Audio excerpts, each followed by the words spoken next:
and my actual eyesight. Is there the high drive? Deep center! Go! Go! Go! We're out of here! We're out of here! Say ya, playa! Just like they drew it up in Hollywood, Caladros, the 3-2, swing and a miss! And the Audubon Green Wave have upset the Kingsway Dragons! And this is it for good!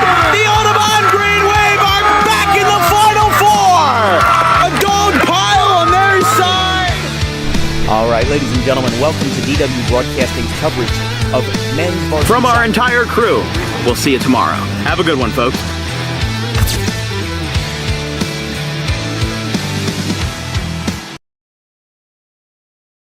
All right, ladies and gentlemen, welcome to the picturesque Alcyon Park as we kick off our quarterfinal coverage of the Tri-County Baseball League.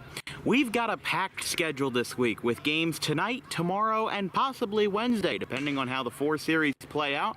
But our highlight tonight in the four series that are going to best of three each will be the Gartons of Vineland and the CH Pitman Ball Club. We've been to Alcyon Park a fair number of times this year. We're certainly no stranger to it.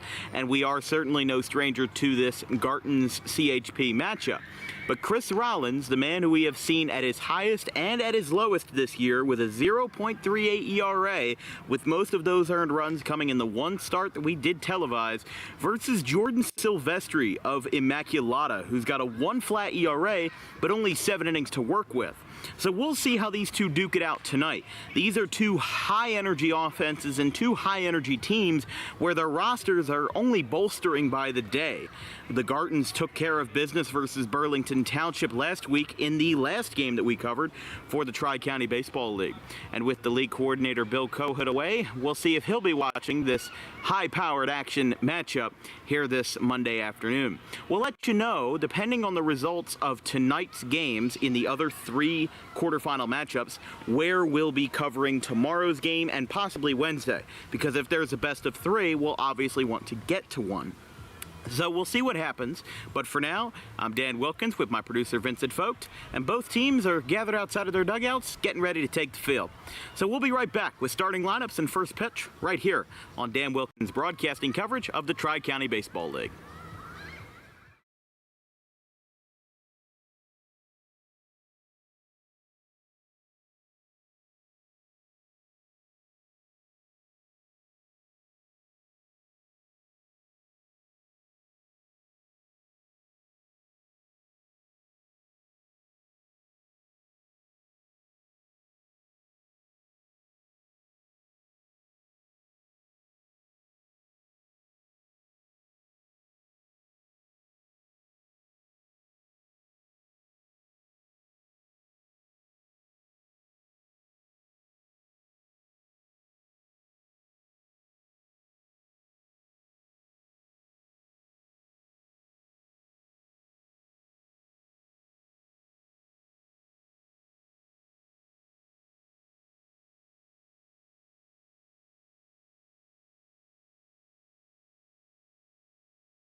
All right, here we are. Chris Rollins getting the start in his first playoff appearance of 2024. And of course, we've seen him when he's crafting up no-hit bids, and we've seen him when he had a complete game, but then CHBR walked it off a couple of weeks ago. So he's not really been all over the place this year, as I might have accidentally suggested at the beginning, because don't get it twisted. He had one bad start this entire year, and a lot of that was aided by poor defense. But the fact that he is the co-manager of the team and also yielding a 0.38 ERA is nothing short of magical. And the fact that the entire Cherry Hill Pitman team, Rollins included, has only allowed 29 earned runs across a 21-game season shows how dominant this team is. And the fact that they're the 2 seed across this entire tournament and not the number 1 seed, which CHBR is nothing short of incredible. But the former Cubs farmhand and Rowan assistant coach kicks in for the first pitch versus Anthony Charles as we are underway in the quarterfinal round with a strike. 0-1 to Charles.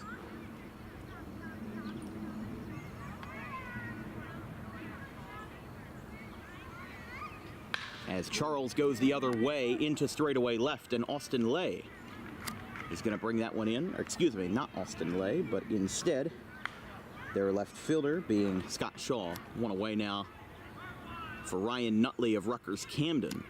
We saw Garton's a couple of days ago in their 7-0 qualifying round win over the Burlington Township Pirates. But here's the thing about the Gartons is that you're kind of hitting the lowest of lows and the highest of highs all at the same time. As here's a foul ball all the way over towards the soccer camp. There is a some sort of Pee Wee soccer camp going on. Was here when we got here at 6 o'clock. So that's all the commotion you can hear behind the microphone. And he's going to foul it off again. 0-2.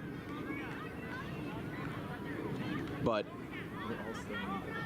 yeah, they're all kind of in the splash zone for Ryan Nutley. But you know, we were talking about before, you know, the Gartons and Danny Kerr had an exceptional performance last week. 7 innings, complete game, had 8 strikeouts and a 3-hit shutout, as he's going to foul this one off for the 3rd time in a row. Landing down in foul territory and towards the USA Soccer camp. But I mean, yeah, one of the things that we were noting was that you know, Burlington Township this past season had a 5-17 record. And then you turn that around and you end up having to play an opponent in your quarterfinal matchup that had 4 losses in the regular season. So Vineland is certainly having an uphill battle to climb, considering that they are facing one of the lowest ranked opponents in the first round to now having to face the 2nd highest rank across the land. Nutley, after 3 foul balls, is going to take that one inside, 1-2. Nutley with a couple of his teammates at Rutgers Camden, including Isaiah Pinckney, the class of 2022 graduate from Audubon High, sitting in the dugout there. And in fact, the first player in DWB history to hit a walk-off home run. That was back on April 27th, 2022. In the longest game up to that point in DWB history, 3 hours and 37 minutes for a 12-inning final versus West Deptford. He went to Rutgers for the past 2 years along with Audubon teammate Xavier Massey. Xavier transferred to Rowan and then quit from baseball, or at least stepped aside last year. Pinckney, after 2 years of not getting too much playing time at Rutgers Camden, or excuse me, at Rutgers, the main campus, is now transferring to Rutgers Camden to be a Scarlet Raptor for his 3rd year. Nutley goes down on strikes and there's 2 away. Let's take a look at that Garton's starting lineup brought to you by Tommy D's Home Improvement.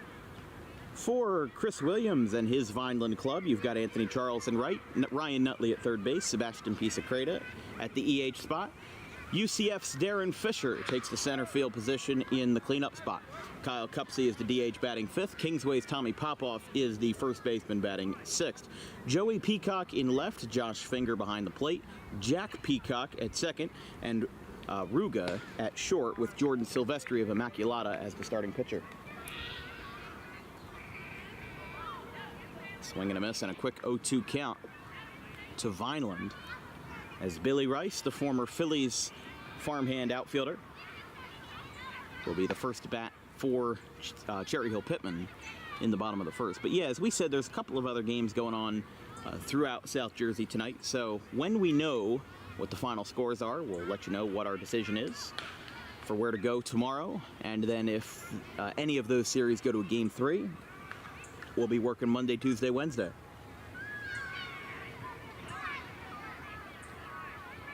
But a lot more commotion at Alcyon Park than usual for these Summer League games. I mean, it definitely is comforting because there's some times where we're maybe in like a mid-June, late May summer game and you could hear a pin drop. I remember the first time we went here for a Cherry Hill Pitman game earlier this year, and especially when we were in Vineland, I mean, you could quite literally hear a pin drop. This one is blasted out towards left center field. That's going to drop for a base hit in front of Shaw. And his first hit of the playoffs as Pisacreta knocks a single into left field. That will bring up Darren Fisher, one of the Division I products of the University of Central Florida. Fisher, the right-hander, .333 average, .935 OPS, 1 homer, and an astounding 13 walks in 60 at-bats, 20 for 60, 15 RBIs, 7 extra base hits, and a .483 slugging percentage. So, very deserving numbers of the cleanup hitter. But you don't see too many center fielders taking up that center field spot. Usually, if somebody has that much raw power, they'll stick them in the corner spots in the outfield. But obviously Fisher's case with Vineland is a little different. 2-strike count against him now.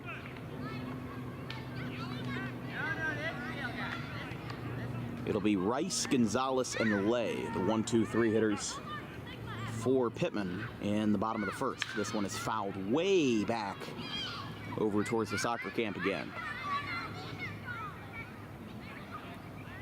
You do hope that it doesn't hit any of those kids out there and that the mentors and the coaches there will at least be on high alert if something comes through. I think a couple of times last year those soccer camps came through, but a fly ball deep down the right field line. Lay looks up and to his left makes the catch at foul grounds to end the inning. Garton's get a runner on a base hit by Sebastian Pisacreta, but nothing more. We're through a half frame as the Gartons of Vineland take the field for the first time in the playoffs. It's no score. In life, the road ahead is full of possibilities, but to navigate it safely, you need the right skills. Harper Driving School is the premier driving school serving Gloucester, Salem, and Camden counties. With experienced instructors, many of whom are teachers in local schools, we are dedicated to your success and will help you master the road with confidence. With an over 95% success rate of students passing their road test on their first try, you know your student will be in good hands while embarking on a huge step of their young adult lives, all while avoiding the lines at the DMV and getting insurance discounts. We chose Harper, and so should you.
Jordan Silvestri, the Immaculata Mighty Max right-hander, on the hill as Billy Rice, the former Phillies minor league outfielder, steps in to kick off this quarterfinal game after a scoreless top half of the first.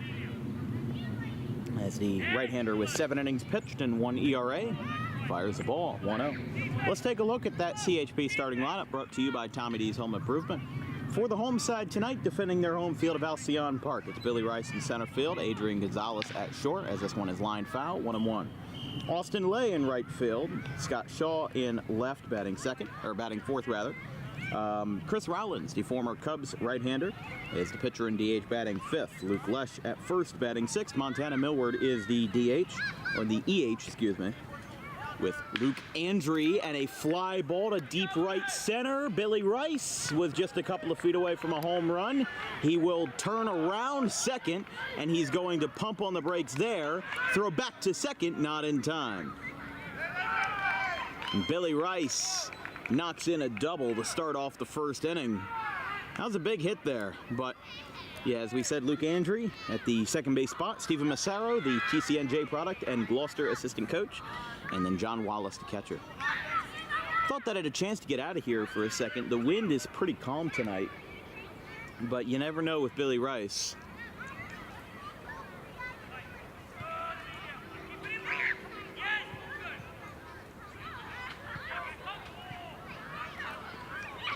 This brings up last year's Home Run Derby winner in the Tri-County and South Shore Baseball League.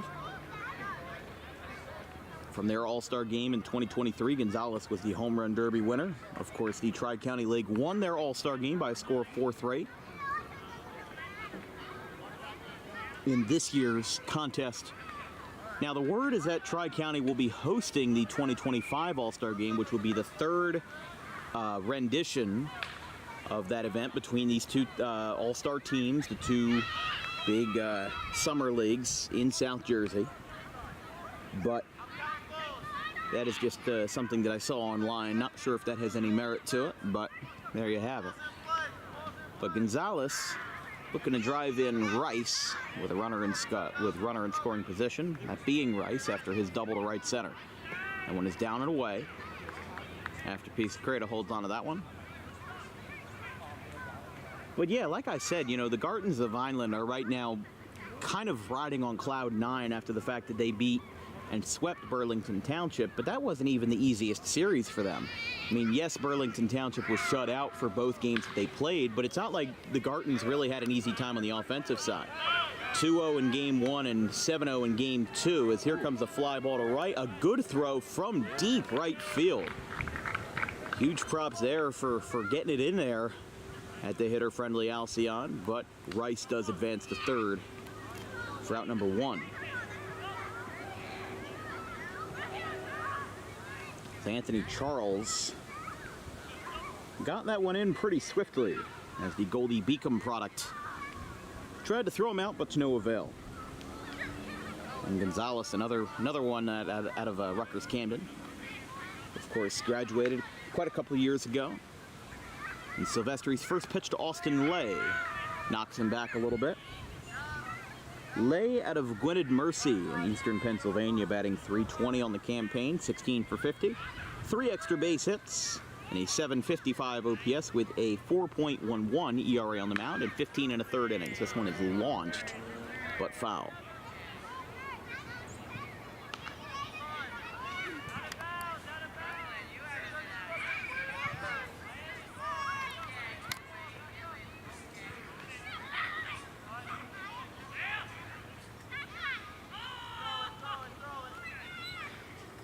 One to the outfielder Lay as he takes a curveball and swings and misses at it. 1-2.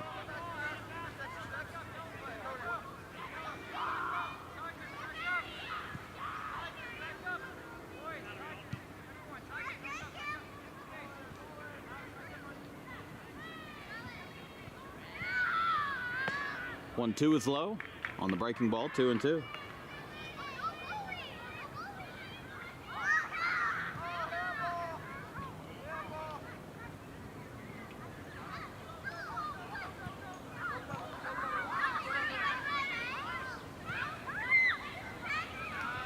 That's a line drive. That's going to get Rice home as a diving catch in center by Fisher gets it in, but Billy Rice sprints home, and it's 1-0 CHP in the bottom of the first. Hey, Lay did his job there. He didn't get on base, but he got the runner home, and sometimes that's all you need. We've seen a couple 1-0 games this year, whether it's Tri-County or in high school, and sometimes, you know, you can't be upset at yourself for not getting on base because of a good defensive play like that. There's nothing you could do about Darren Fisher. You know, you can't move the ball to make it drop a couple feet shorter, but he made a nice catch, and you know, you got the best of both worlds. He got a highlight catch, and you got a run out of it. Obviously, he would have liked for that to be shorter so that Fisher could throw him out at the plate, but, you know, Vineland's going to be happy with that one run if they can hold on to it, especially considering how high-powered their offense has been this season. With Luke Lesh, the left fielder, fouled back.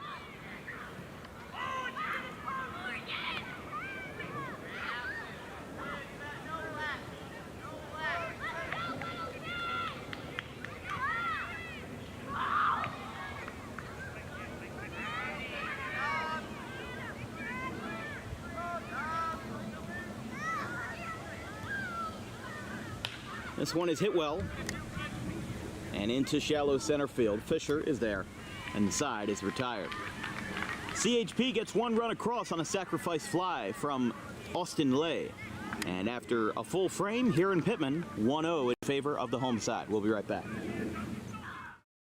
Tommy D's Home Design Center has opened a second location on Creek Road in Belmar, operating in Philadelphia for over 25 years and now expanding into South Jersey. Tommy D's is the place to go for kitchen cabinets, countertops, and cabinet accessories, heavily discounted compared to big box retailers. Stop in, take a seat, and watch as our experienced kitchen designer makes the kitchen of your dreams right in front of you. Tommy D's is the best in the business for quality kitchen countertops and cabinets that fit all budgets. Call us today at 856-210-9504 or visit the new location in person on the corner of Creek Road and Harding Avenue in Belmar next to the 42 on-ramp.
Brought to you by Harper Driving School as the first pitch is down and in from Rollins, 1-0.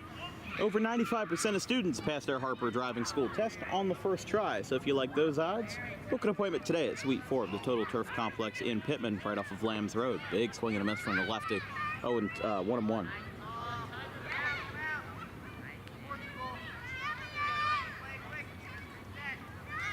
Cupsey and Popoff, former Kingsway Products, and Joey Peacock, the left fielder, is the three batters that will make an appearance this inning.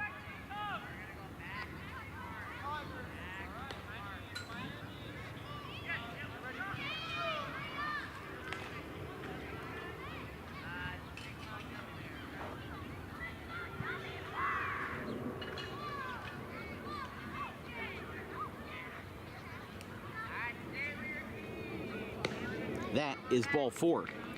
And Kyle Cupsey grabs the leadoff walk for the Gartons in the top half of the second. Sebastian Pisacreta got a base hit in the first, but nothing more for the Gartons.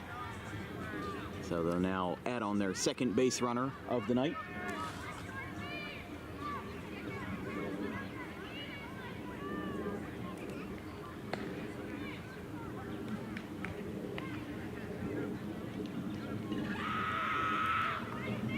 Strike called to Tommy Popoff.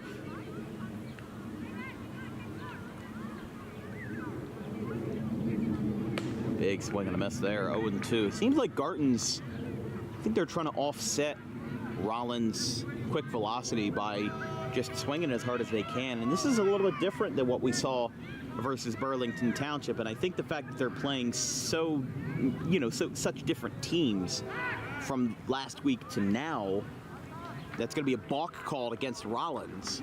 And that will allow Cupsey to advance to second. That was the right call there. We've seen a couple of those with Cherry Hill Pitman this year. So I'm not all that surprised. You know, the umpires across this Tri-County League have been very consistent about calling balks. I don't think I've seen any that have been, blatant balks that were not called. You know, look, these are full-grown men, and got to play the rules by the letter of the law, if you will. So that will put the Gartons in scoring position with Cupsey. And they'll be in the same position that CHP was in the bottom half of the first. Except this time via a walk and a balk. A walk and balk.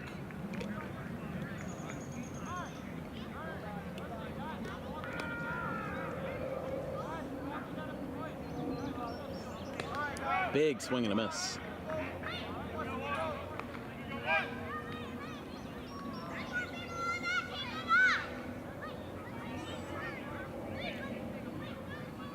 That's what I've been talking about. The Gartons have just been really swinging at 110%, but that doesn't mean much if you're not making contact with the ball. That's a strike. 2 Popoff.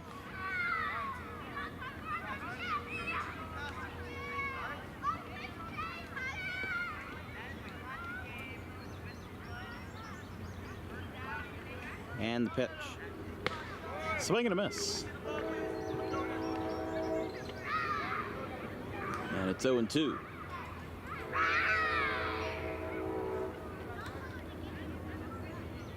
As Joey Peacock going to try to get on here, but that is another swing and miss. 3 swings, 3 strikes, 1 out, and 2 away in the inning.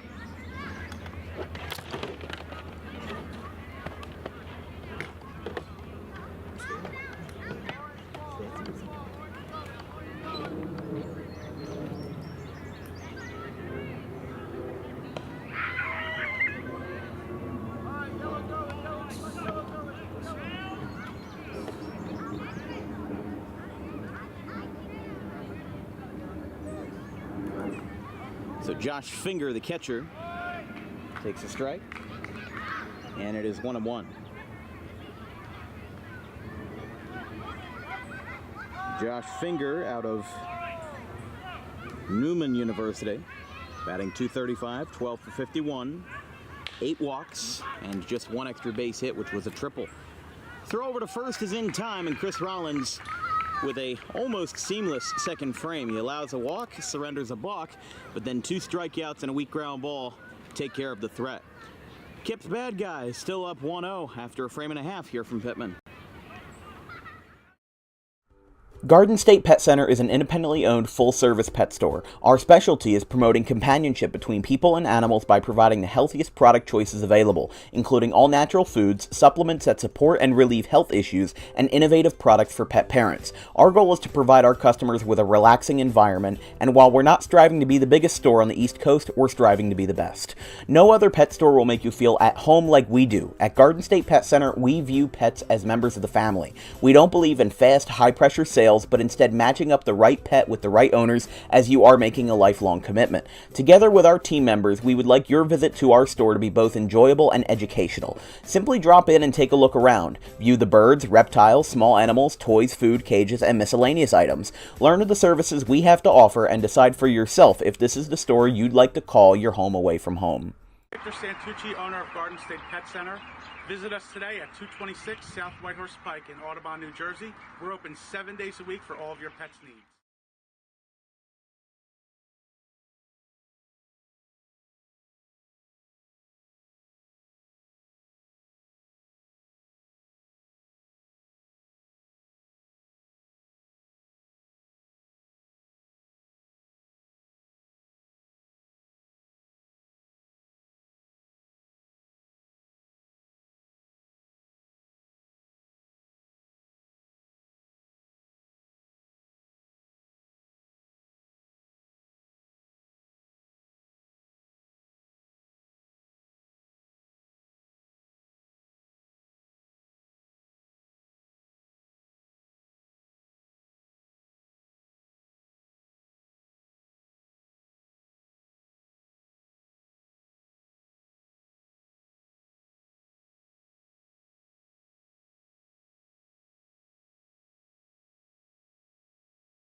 First pitch to Chris Rollins. Looks like a ball, and it's 1-0.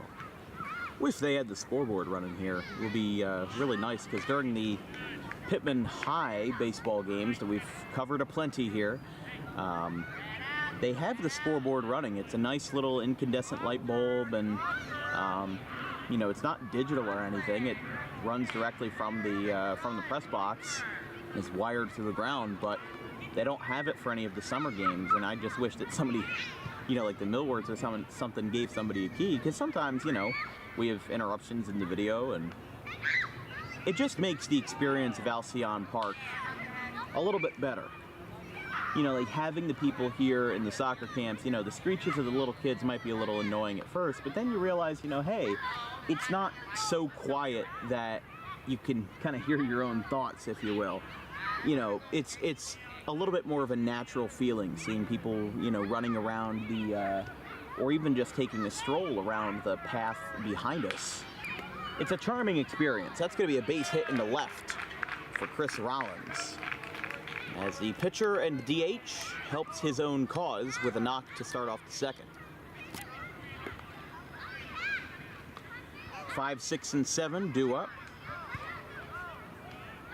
as Rollins leads us off. Lesh and Millward to follow.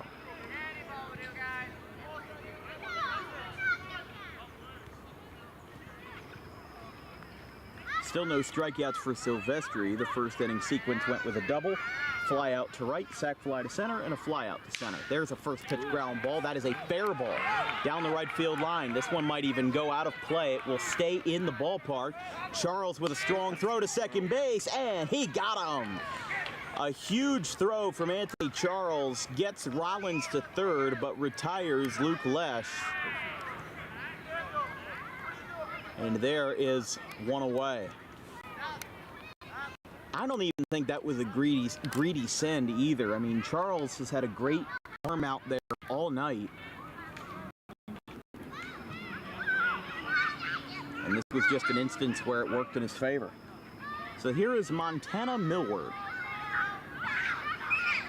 There's a line drive, caught it first, well play.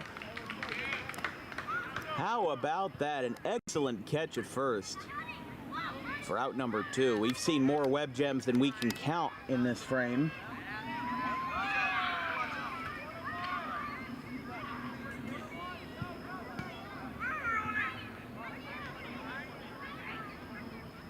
And that does hold Rollins at third, bringing up Andre. And that first pitch is fouled.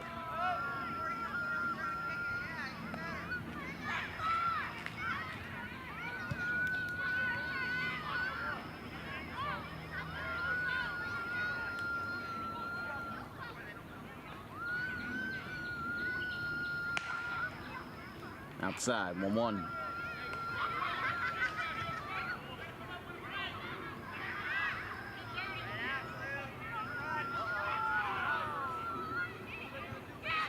Stephen Massaro, the Gloucester City assistant head coach, is on deck.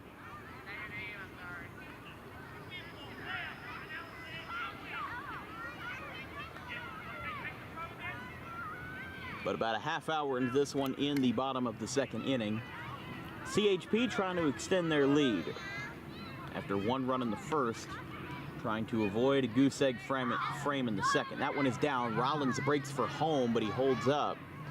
Took a couple of steps and then retreated. And it's 2-2.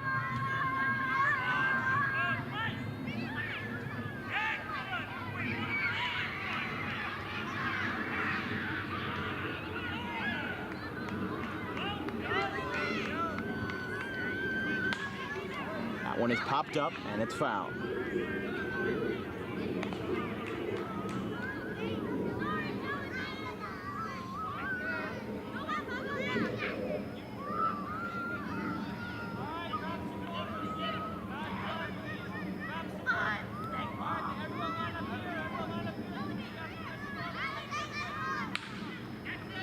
That that one is hit out towards shallow right field. Charles calls for it and waves off his second baseman to retire the side. So Chris Rollins, after getting on third pretty easily, ends up being stranded there after a good throw from Anthony Charles that we'll lead off with in the top half of the inning. We're through 2, 1-0 in favor of Cherry Hill Pitman.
And a fly out to center. There's a first pitch ground ball. That is a fair ball down the right field line. This one might even go out of play. It will stay in the ballpark. Charles with a strong throw to second base, and he got him. Beautiful shot of Alcyon Park here on this beautiful Monday afternoon, especially after weeks and weeks of dreadful heat and, of course, threats of rain. It's made it a lot better of an experience to be here at Alcyon tonight, considering that the game time temperature here in Pitman, 77 degrees. Swing and a miss. With Rollins already at 3 strikeouts tonight for Jack Peacock.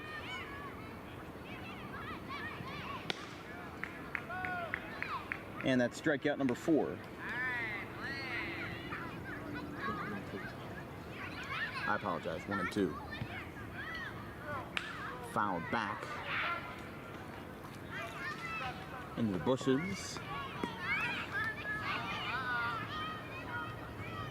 So for the Gartons, you've got Jack Peacock, and then he'll be followed up by Ruga. Oh, and he got hit, looked like in the elbow. Maybe either the elbow or the hand, somewhere in a sensitive spot, and that did not feel good, but he'll walk it off, and he will take a trip to first.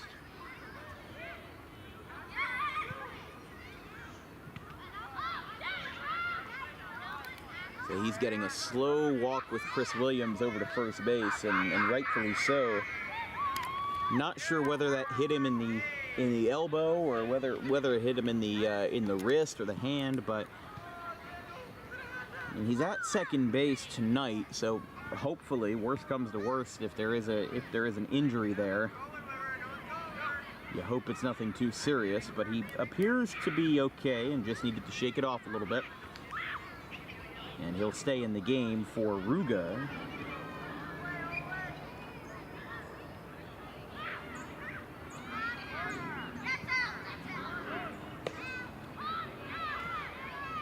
he'll rush back to first.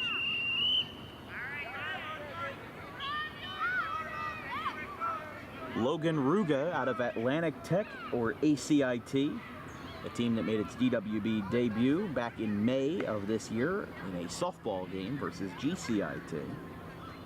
A .351 average for Ruga, 13 for 37, 2 extra base hits, and a .899 OPS.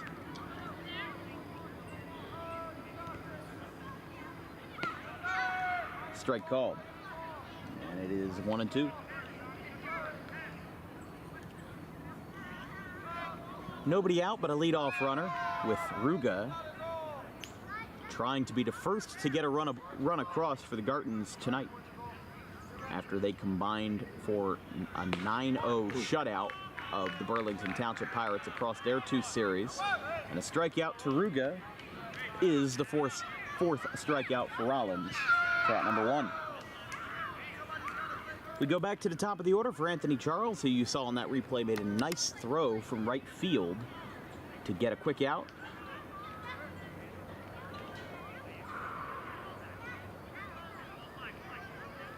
And here's the first pitch from Rollins. This one is poked out towards left center field. That's going to slice down the line. That's going to... He stopped. Why did he stop? I thought he could have gotten a good chance at third, but I guess he wanted to play it extremely safe. Anthony Charles with a base hit down the left field line, but definitely feel like he could have stretched 2 out of that, considering where it was in the outfield. I mean, maybe it was a little shallower than I thought, but that's one of those things where it's a split-second decision. You can see he pumped on the brakes. If he had started again, he certainly would have been out at third. It's the momentum that brings you to that position. And either way, you still have 2 runners on and 1 out, but, you know, that could be anything from 3-run homer to a, you know, round the horn double play that ends your inning. Ryan Nutley, who struck out looking his first time, is at the dish.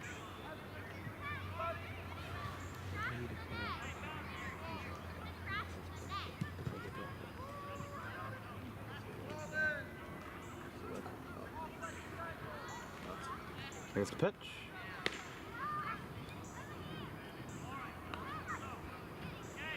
Up and in. 1 ball, 1 strike to Nutley, who's got runners on first and second here in a 1-0 Garton's lead. Strike called. Nutley in the 2 spot, obviously trying to set up the stage well for Sebastian Pisagreda, who has one of 2 base hits for the Gartons tonight. His first was a base hit in the first inning, as the Gartons left 1 runner on. That one is ripped foul into the parking lot. Whew.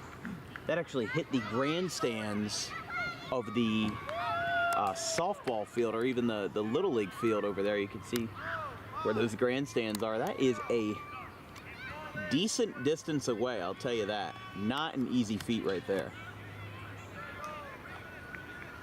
Swing and a miss. And Nutley strikes out for the 2nd time. 1 looking, 1 swinging, and there's out number 2. Strikeout number 5 for Chris Rollins. Let's take a look at that Tri-County playoff bracket that we're working with. You can see those 4 quarterfinal games. Pine Barrens were eliminated in what was the only upset, really, of the qualifying round, with CHBR and CHP Gartons, Cinnaminson and the Rough Riders, and then Washington Township and the South Jersey Grizzlies. We'll be looking at that bracket a couple times tonight, as that one is a deep foul ball that went into the soccer camp for Sebastian Pisagreda. The 5 teams eliminated in the qualifying round were the South Jersey Crew, the Camden Reds, the Delran Browns, the Pine Barrens Phantoms, and then along with that, the Burlington Township Pirates, which is the team that we covered for our lone qualifying round game. But definitely looking to be some good series. I think tomorrow could 100% be Washington Township, Runnymede, or any of those 4 series are certainly intriguing. I think Cinnaminson and Rough Riders have a chance to be, you know, a series that goes all the way, game 3, because think about it this way, you know, if you think about it from the perspective of Rough Riders were last year's champions, but they didn't even get a first round bye in the year after their title run. This one is a high fly ball. Cottrell's calling for it, and he makes the catch to retire the side. Bit of a scary scene there in the infield, but Sean Cottrell eases all worries, and the inning is over. The Gartons have left 4 runners on in their first 3 frames, and they still trail 1-0 going to the bottom of the 3rd.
All right, Stephen Massaro leading us off in the bottom of the 3rd versus Jordan Silvestri, as we had a couple raindrops on the way here, but that pales in comparison of what Minnesota's going through right now, as the Phillies and Twins have been in a rain delay for almost over an hour at this point. Game was supposed to start at 7, and yeah, last Twins update was 55 minutes ago, and haven't heard anything since. So Phillies might be playing some doubleheader action this weekend, or this week rather, after losing 2 of 3 to Pittsburgh.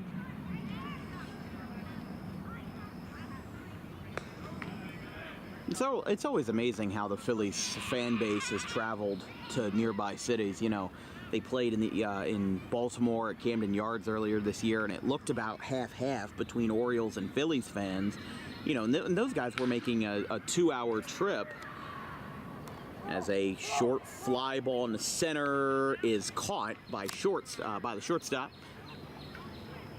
and there is 1 away. So Massaro is retired, and that brings up John Wallace, the catcher. But this week with Phillies and Pirates, I mean, let's be honest, you know, I saw so many Phillies fans in Pittsburgh. I mean, I wasn't there, but I saw people posting on Facebook, Instagram, and that's a, 5.5, 6 hour drive from, you know, the New Jersey, Philadelphia area to Pittsburgh. We've made the trip a couple times. Went there in 2019 and in 2021, and it's a beautiful stadium. It's not very high on my list of the 20 that I've been to, because PNC Park is one of those stadiums that is really nice if you're sitting in a certain spot on a certain time of day, and it's good for photography. But, you know, we've sat in the outfield, and when you don't have that picturesque Roberto Clemente Bridge, the yellow bridges, or the river behind you, or in front of you, you know, when you don't have that to your advantage, it's just a normal ballpark. It doesn't stand out to me that much when you're not sitting in that particular spot.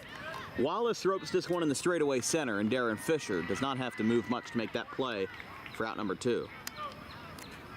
Well, this is the best case scenario for the Gartons right now. Their offense has certainly needed a quick jump, and, you know, right now Rollins is shutting them down, only allowing 2 hits, but if the best thing you can do is shut them down, shut your opponents down offensively, that leaves the door open for an opportunity in the later innings. We're in the bottom of the third right now, and CHP got their first run early, and it looked like they were going to keep that trajectory high, but that slowed down a little bit. Silvestri's got a low ERA, and this is only his 10th inning that he's pitched this year, with a sharp ground ball to Billy Rice. And it's in time at first for a 1-2-3 frame for the Immaculata Mighty Max right-hander. Silvestri has allowed 1 run through 3, and the Garton's still searching for their first on the offensive side of the ball. We're through 3 in Pitman, 1-0.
So there are your Tri-County Online interns running the social media crew while Bill is on vacation, having to fly a little solo tonight. But, of course, their help with Katie Giuseppe and everybody else in that crew is appreciated. It's time for DWB Trivia Time. Today's question is, how many Major League Baseball teams have blue as a part of their logo or branding? Is it A, 27 of 30, B, 19 of 30, C, 12 of 30, or D, 23 of 30? The answer will be revealed in the bottom of the 4th inning. Starting off the top half of inning number 4 is UCF's Darren Fisher. That one is down. Fisher, Cupsey, and Popov, 4, 5, and 6 for the Gartons, as they are still trying to get the first run of the night, or at least their first run of the night, off of Chris Rollins. As the sun is starting to set here at Alcyon Park, just a hair shy of 8 o'clock. Been a decently paced game, obviously the fact that we saw Gartons and the Burlington Township Club with an hour 56.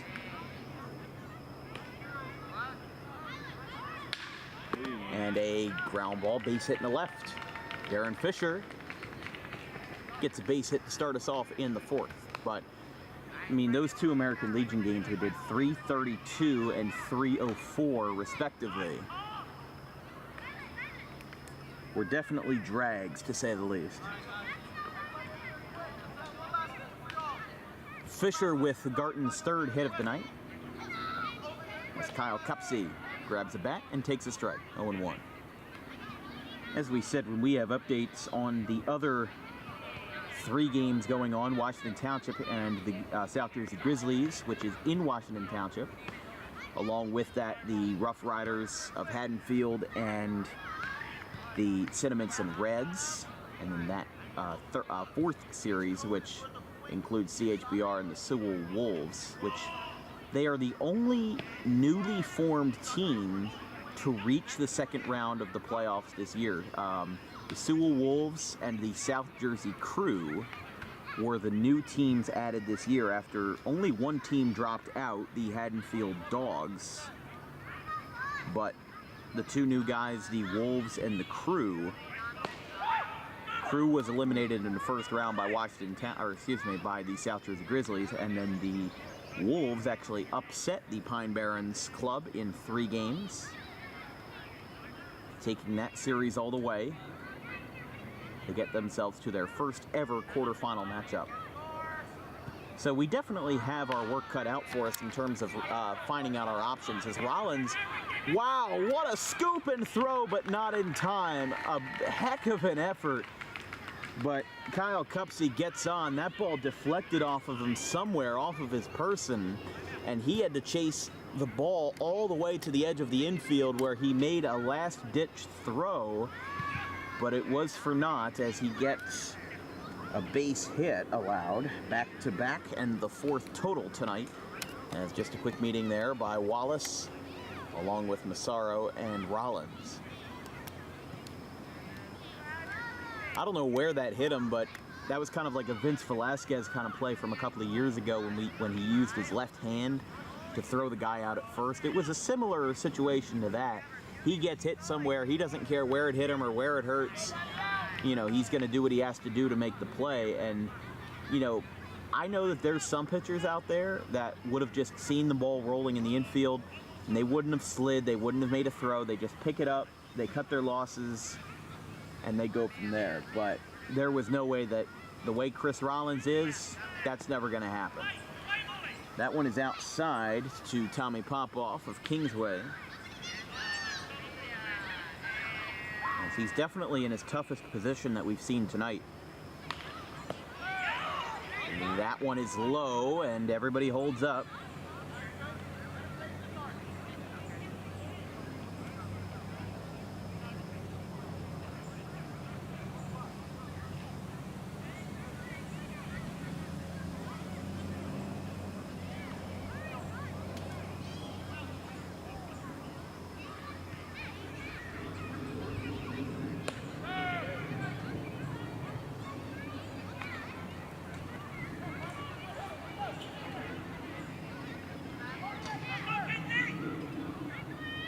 So Rollins looking to keep the Gartons off the board. But he's got 2 runners on and he rips this one foul.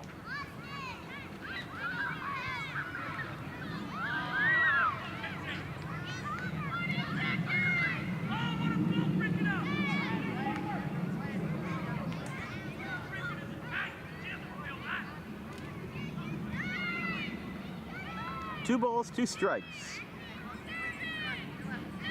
Nobody out still in the 4th. Another one foul.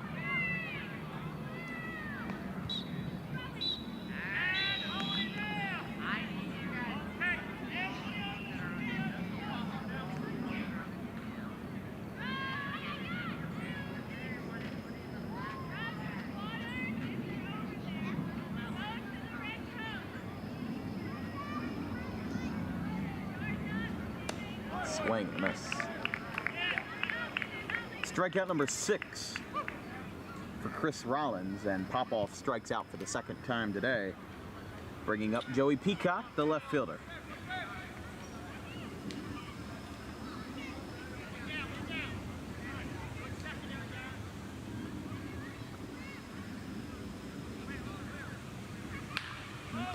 Popped up again and foul. See, that Garton strategy is starting to now work as Rollins' velocity has dipped a little bit, but he's also been reaching more into those off-speed pitches and, you know, just something a little more unorthodox as a light mist is coming through. A very light mist. It feels like you turned on the garden hose to the lowest setting.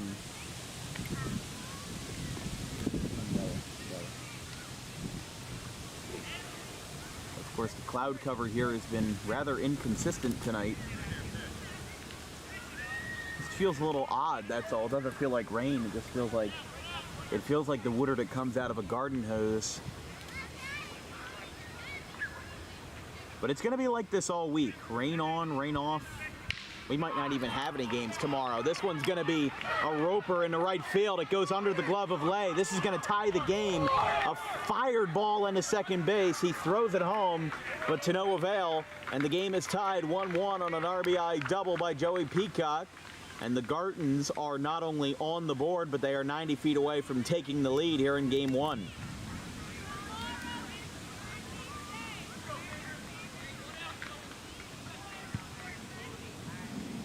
I mean, that's just poetry in motion right there. You know, they set up Rollins well with 2 singles. He gets a strikeout to somebody who's already 0 for 2 on the night.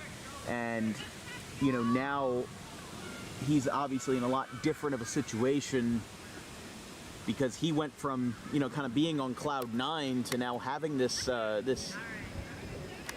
period of adversity. And now a chopper back to the hill. He fakes to third, throws to first, and he holds him there. Great reaction time by Chris Rollins to field the bouncer. And there is 2 outs.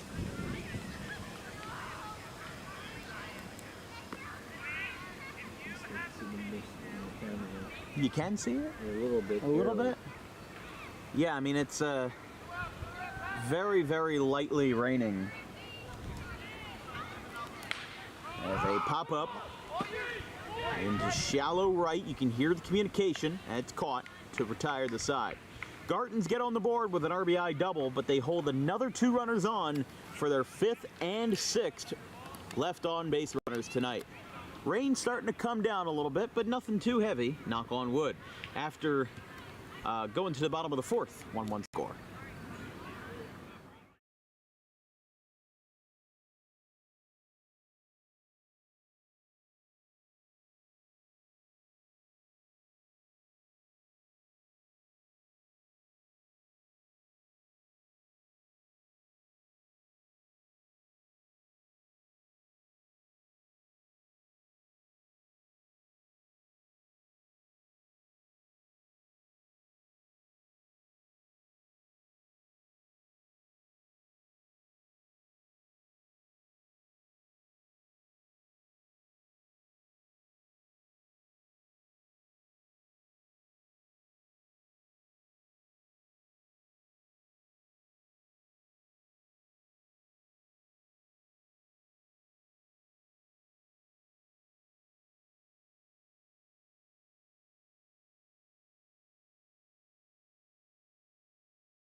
The bright lights are upon us here at Alcyon Park in Pitman. A beautiful Monday evening for good 7 innings of baseball. First pitch is a strike to Adrian Gonzalez, and it's 0-1. It's time for DWB Trivia Time. Today's question is, how many MLB teams have blue as a part of their branding or logo? Doesn't have to be their primary logo, but if it's something as a part of a uniform or just as a part of their like secondary or tertiary logos, that also counts. The options are 27 of 30, 19 of 30, 12 of 30, or 23 of 30.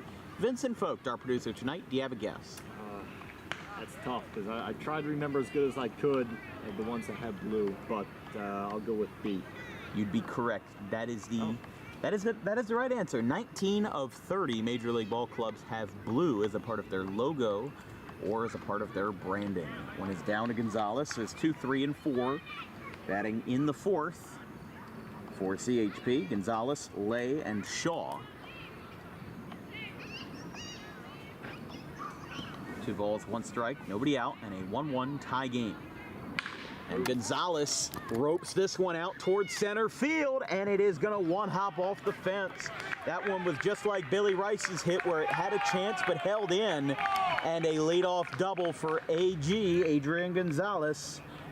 And it is a leadoff double to get the party started in the fourth.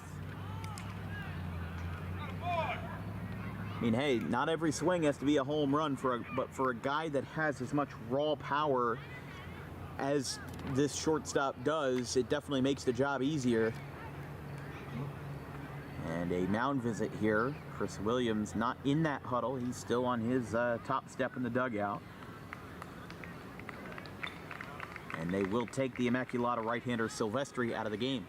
So we've got a DWB pitching change here in the bottom of the fourth after a leadoff double by Anthony Silvestri. We'll be right back, off the bat of Adrian Gonzalez. We'll be right back. 1-1 game.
Griswold, the new pitcher.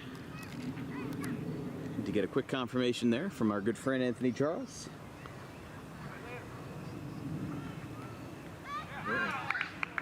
That'll be a hit by pitch.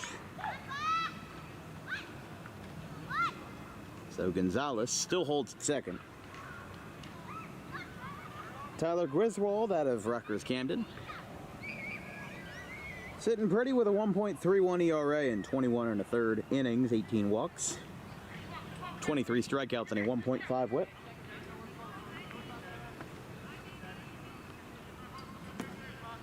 But still nobody out after the hit by pitch to Lay. A bunt high in the air. Caught by Griswold. Had a play, but he held on to it. One away. That's the smart play there, if we're being honest. You know, there's just some times where you have to decipher things on your own accord, and that's one of those plays right there where, you know, you would already put yourself in a tough spot with the double and the hit by pitch on what was an attempted sacrifice bunt. You don't want to throw the ball away in right field and end up having a gaff bring home the go-ahead run. So a double, hit by pitch, and P1 brings up the pitcher in DH, Chris Rollins, who singled in his first at-bat. That one's a swing and a miss, and it's 1-1. This broadcast is brought to you by Garton State Pet Center. Keep your pet happy and healthy today with the most organic food products available in South Jersey. Visit 7 days a week at 226 South Whitehorse Pike in Audubon.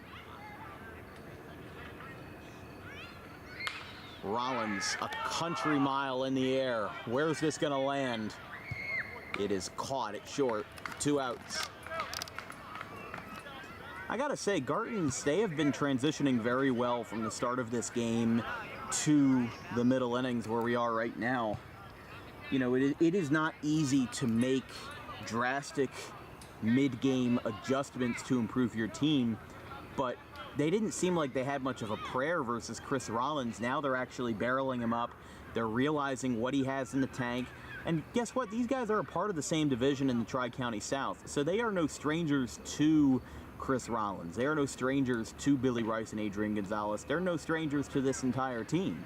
They've played them a handful of times this season, and this playoff series is only an extension of that. So, you know, the fact that this team, who, mind you, for that Burlington Township series, had to travel upwards of an hour and 10 minutes to get to Burlington, and that kind of shows the reach that Tri-County has for their games. You know, they have this Vineland team that has to travel an hour and 10 minutes to get to Burlington Township, and one could argue that Delran is even further away, that Cinnaminson is even further away, depending on the roads you take, and the Pine Barrens, all the way out there in Tabernacle. That was our farthest, or one of our farthest travels of the year.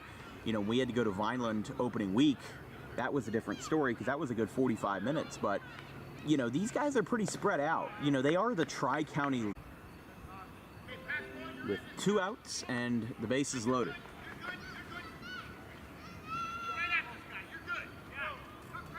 But Griswold's been in this situation before, and with a 180 on base against, his odds are looking pretty favorable. That's a ball to Millward, who lined out to first his first time.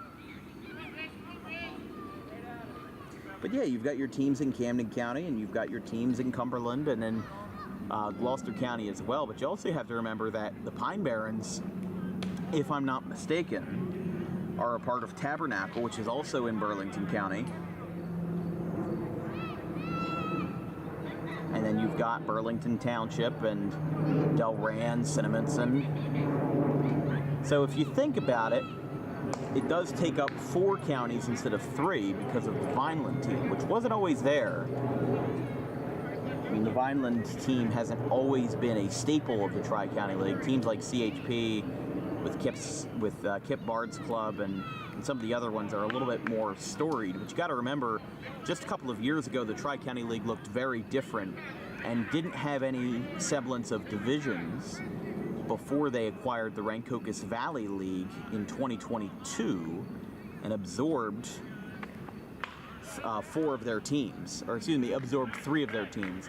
Pine Barrens joined the North Division as a part of the merger, and then Burlington Township, Delran, and Cinnaminson were added as a part of that. I mean, hey, Cinnaminson has been a very respectable ball club. They went from being the visiting team in the qualifying round last year to being the division winner and the top 3 seed in the North Division, because the winner of each division gets a first round bye, and then the seeding of that is based off of their points. So correct me if I'm wrong, but I'm pretty sure it's 2 points for a win, no points for a loss, and then 1 point for a loss if it's in extra innings. That might just be how. That's an adaptation of how the NHL does it. But how about that for Tyler Griswold? Bases loaded strikeout, and Chris Williams is loving it. He leaves him loaded after a double, a hit by pitch, and then a pitching change. 2 pop outs, a walk, and a strikeout. CHP will have work to do as we're through 4, 1-1 game.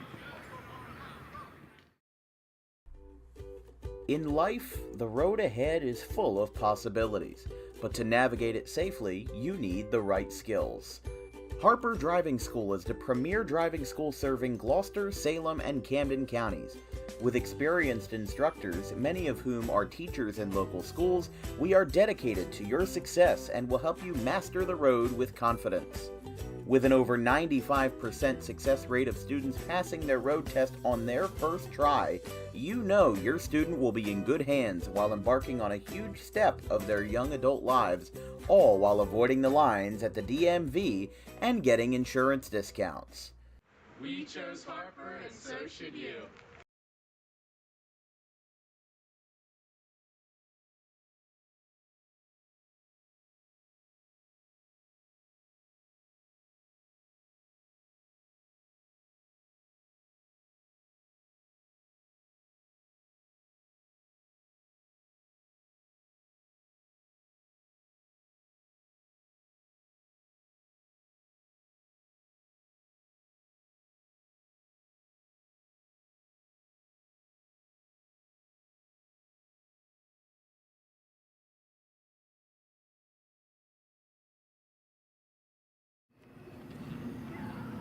I recognize that batting stance anywhere. Isaiah Pinckney is hitting for the Gartons of Vineland, taking the place of Logan Ruga at third base. And Pinckney rockets one to left. It's off the glove of Rice, and it's off the glove of Lesh. And Isaiah Pinckney, the former Rutgers Scarlet Knight and future Rutgers Scarlet Raptor, has a pinch hit double. So Isaiah Pinckney, the 2022 graduate of Audubon High, somebody that I actually, in 8th grade, shared a Spanish class with, all the way back in the day, graduated 2 years ahead of me. We reconciled for the first time, or reconnected for the first time in 2 years. But as we said, he had one of the greatest DWB moments. It's one of the first DWB classics, that 12-inning West Deptford Audubon game from April 27th, 2022. As it's 1-0 from Rollins to Anthony Charles.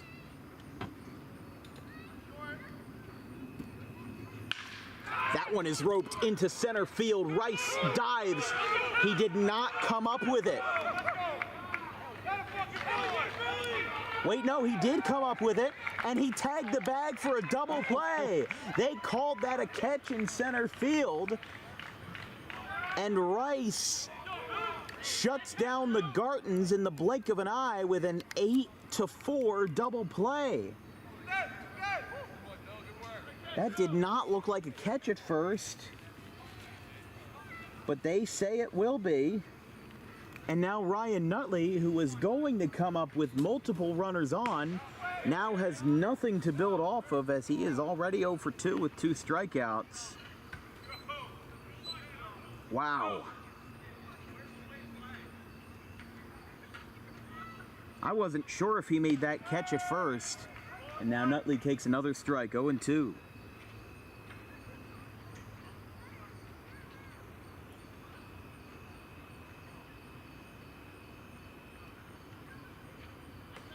They're going to say yes. He tags him, and the side is retired. How about that for Billy Rice, the former Phillies minor league outfielder, with an incredible 8-4 double play to retire the side. We go to the bottom of the 5th. CHP looking to break the stalemate. It's 1-1.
dives.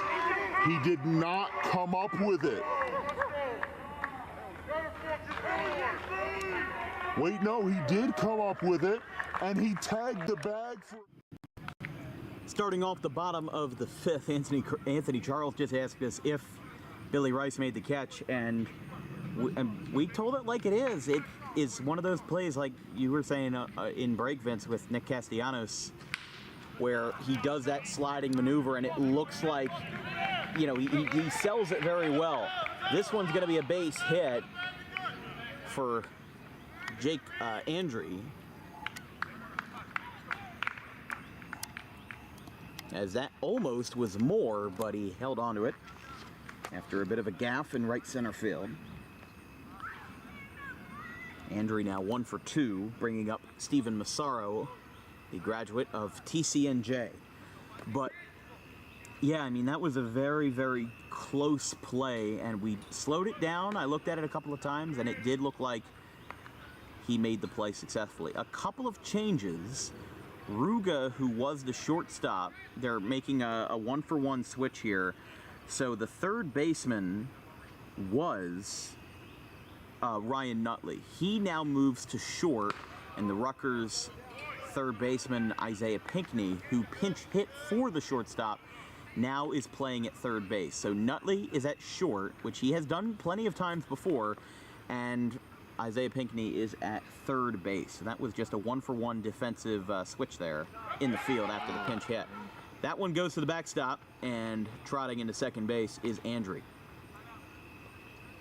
But man, if that is the play for CHP that pivots the momentum of this ball game, that is going to be monumental in this series, because the Gartons and the CHP club, this is probably going to be the most level-headed series, maybe the first or second level-headed series that you'll see.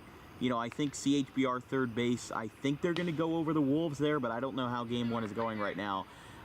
Washington Township, South Jersey Grizzlies, that's a toss-up, but I think it leans towards Washington Township.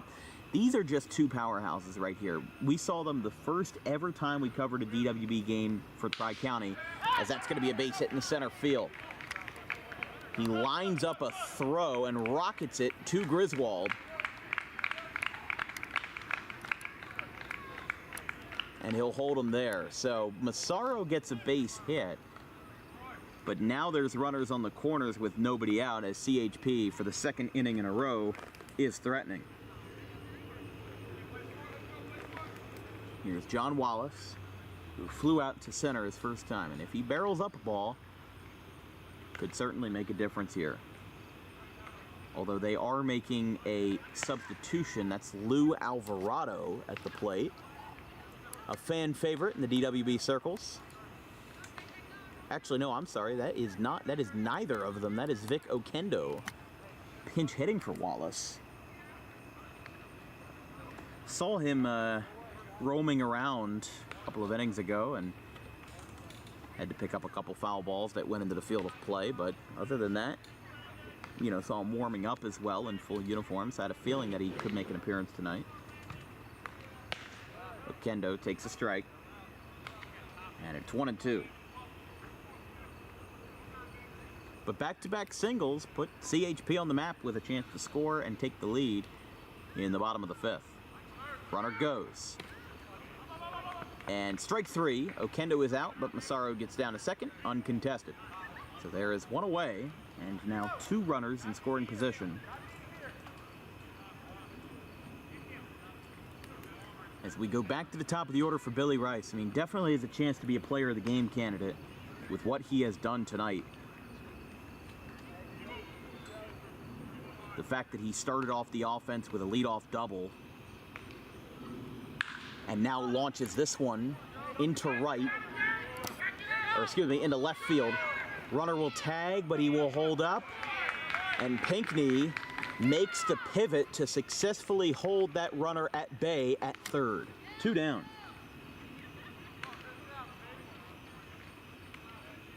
So here's Gonzalez.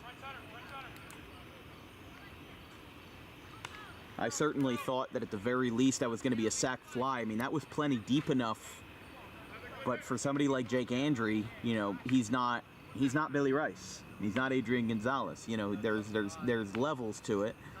So the fact that he was wise enough to hold up and not have an overly aggressive send, as we have seen dozens of times in the baseball season. Everybody thinks they have what it takes. You have to have a superb mindset to know. Obviously you're listening to your third base coach and making and judging your decision off of that, but at the same time, part of you just says go, go, go, because you think you got it. Oh wow, that hits Griswold, and the throw to first is in time. He takes one for the team and delivers one for the team. We're through 5. This game is shaping up to be something special as CHP and the Gartons are tied at 1.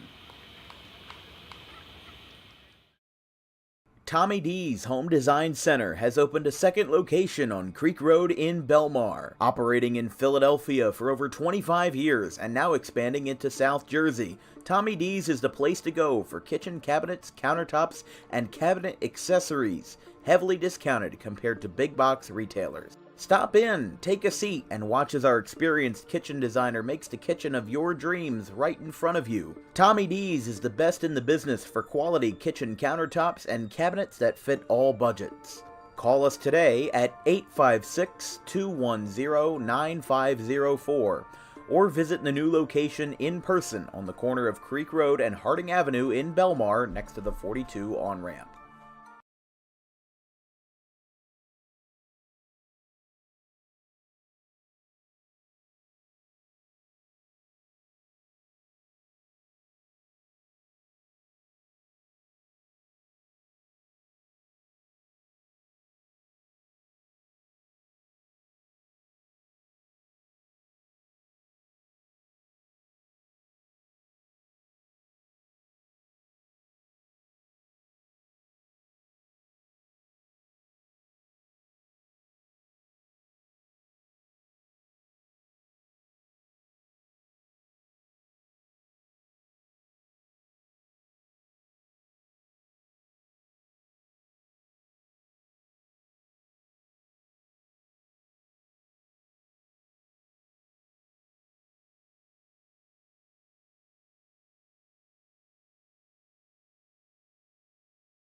With Rice's glove facing us, I have enough to say that I can confidently believe that he made the catch out there in center field.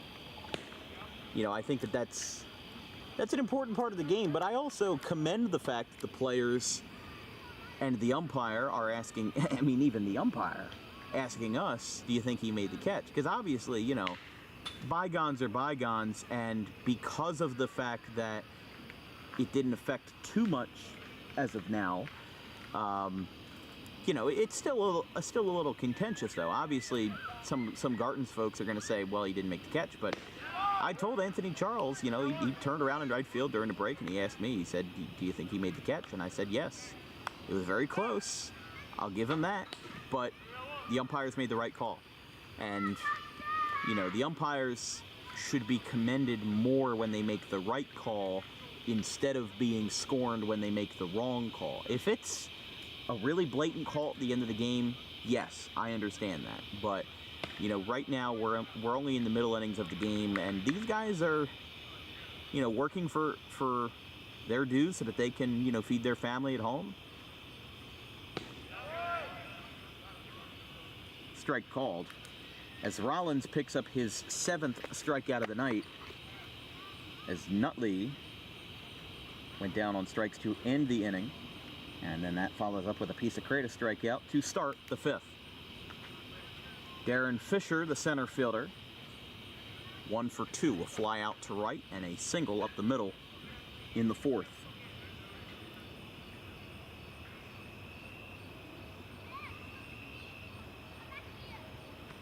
That is down.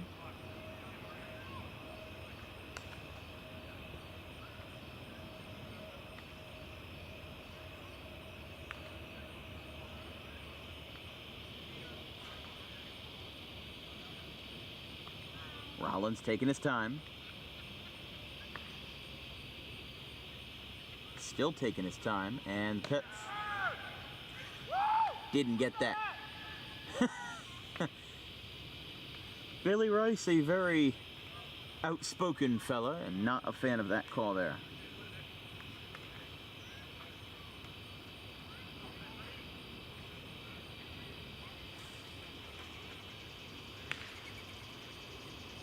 And luckily, whatever rain was going to come through has stopped at the moment.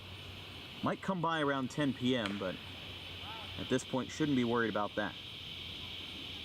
Swing and a miss. Retires Pisacreta as Rollins' third straight strikeout is out number 2 in the fifth. Or excuse me, in the top of the sixth.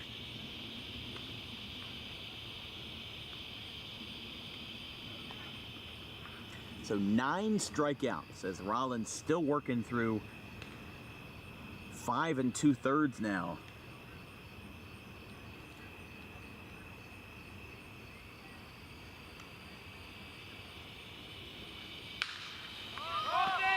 Cracked down the right field line, going over and out of play.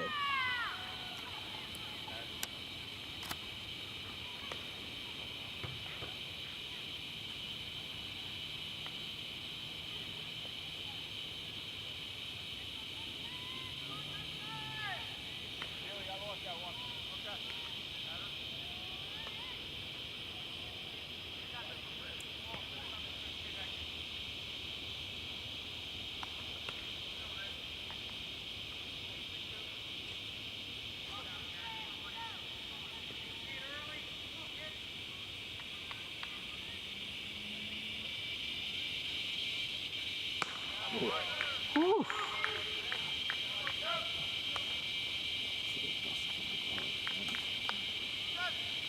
So Fisher is retired for out number 2, and here is Kyle Cupsey for his 9th strikeout of the night.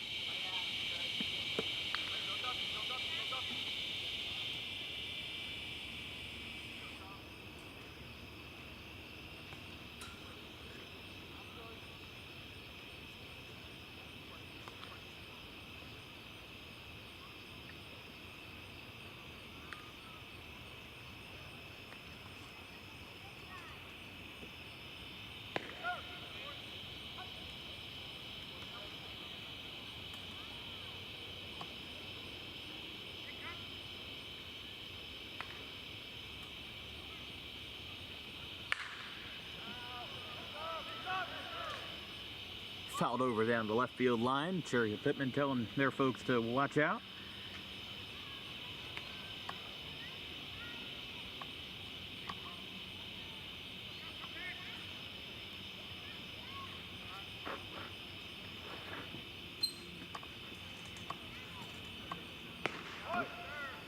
Swing and a miss. Double-digit strikeouts for Rollins as he strikes out the side to retire the side.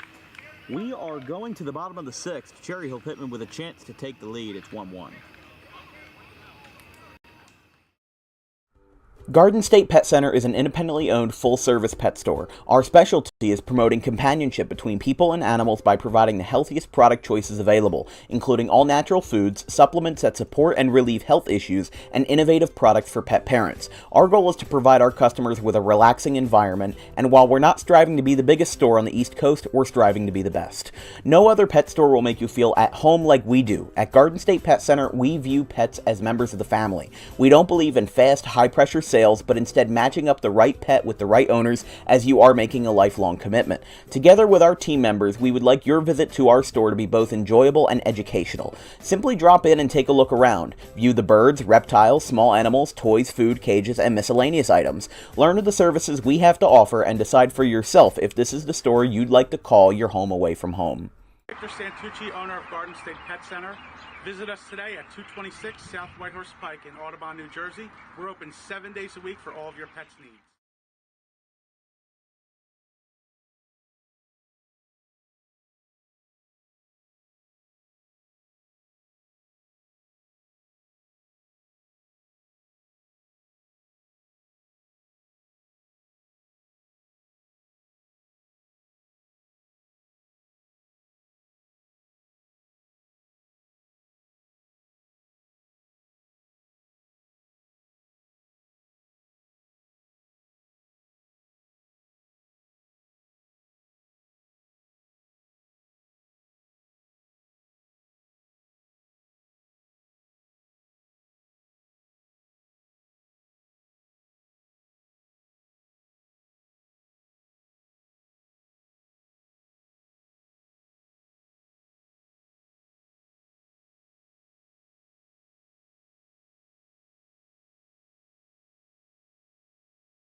Checking out the infield here at Alcyon Park. We are going to the bottom of the 6th.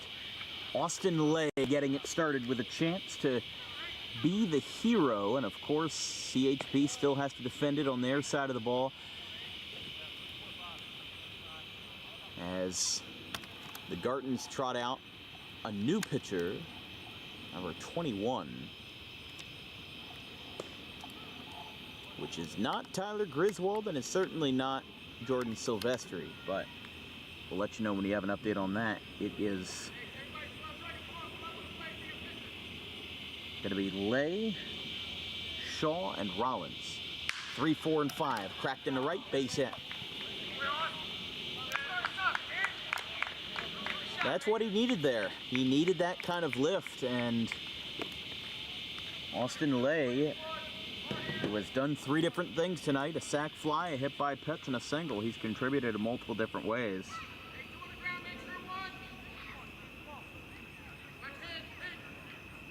And Scott Shaw, another lefty, as they are really leaning into this lefty-lefty platoon.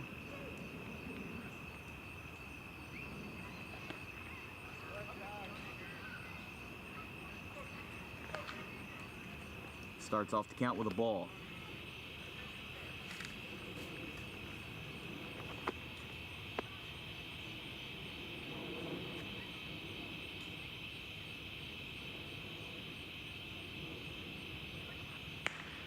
Inside, no, called a strike. 1-1. This is the kind of situation, though, where you want a strike zone to be played by the letter of the law. You don't want a game to be decided based off of an interpretation of a strike zone. 2-1. It seems like whoever this left-hander is has a lot of pop to his fastball, and this is a little scary to these two lefties. Obviously, Lay got aboard, but the lefty-lefty platoon doesn't seem to be working out to its fullest intent, or intended effect, by the Gartons right now. That one is down.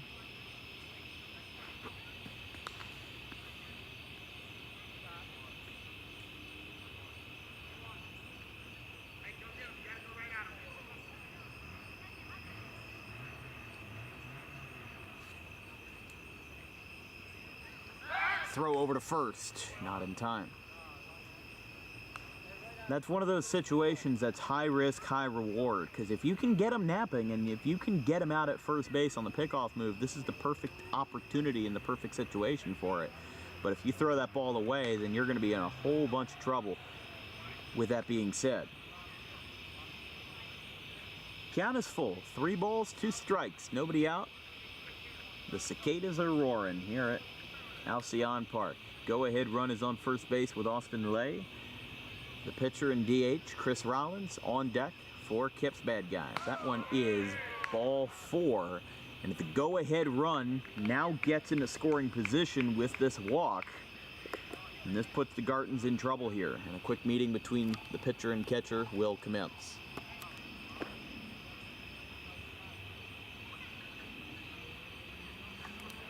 I mean, that wasn't really anything that the lefty did wrong. You know, that's kind of a rite of passage that happens with the game, is that sometimes you just have at-bats that don't go your way, and, you know, he even had a strike that, from our view, appeared to be inside, but even then, you know, favorable call was made, and now, because the strike zone couldn't be located, you've got Chris Rollins, who is probably one of the most dangerous two-way players on the team, up to the dish now, and how poetic would it be for a game to be decided on a pitcher's own accord.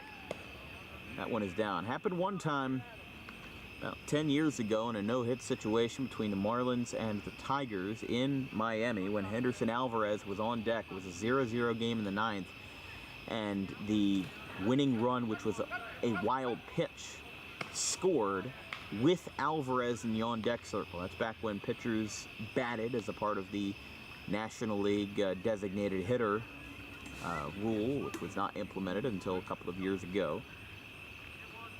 Or when the Pirates won the game without getting a single hit. Exactly. Pirates did that one time. White Sox did it as well in 1978 with Andy Martin. who allowed 4 runs on no hits. I mean, occasionally you see here and there, like there was a no-hitter with Irvin Santana in 2011 against Cleveland, where it was a 3-1 game, but that ended up being insignificant because he allowed 1 and his offense had scored 3 runs behind him and it was an official no-hitter. But happened to Jared Weaver too, between the Angels and Dodgers in 2008. Here's the pitch. Rollins swings and misses. And it's 1-2. 3-2. Excuse me, 3-2. The Garton's pitching staff as a whole only have 2 strikeouts tonight. 1 to Montana Millward and 1 to Vic Oquendo. They've been putting the barrel to the ball all night. And there's number 3 as the lefty sets down Rollins for out number 1. But you still got 2 runners on, one of them in scoring position, and it makes their job not at all easy, but they do face another lefty in Luke Lesh, who is 1 for 1. He singled but was thrown out attempting to extend his lead to second, and he walked in his previous plate appearance. Garton is looking to hang on to this tie game. That one is down 1-1.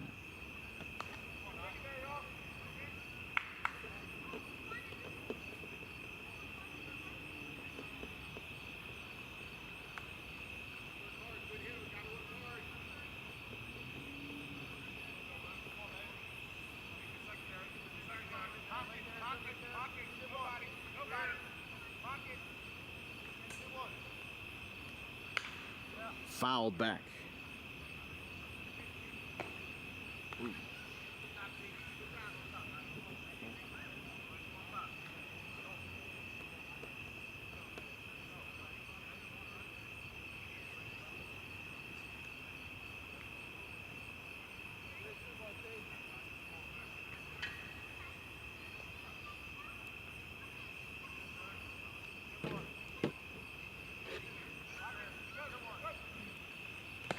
Swing and a miss.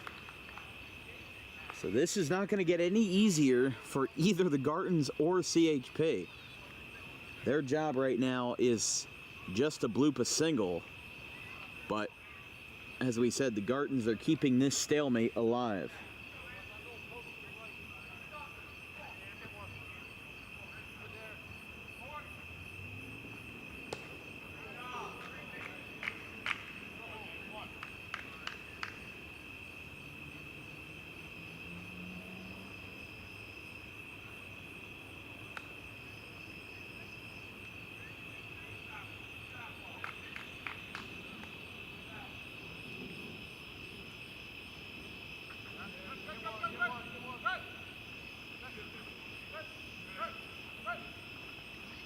Fouled back.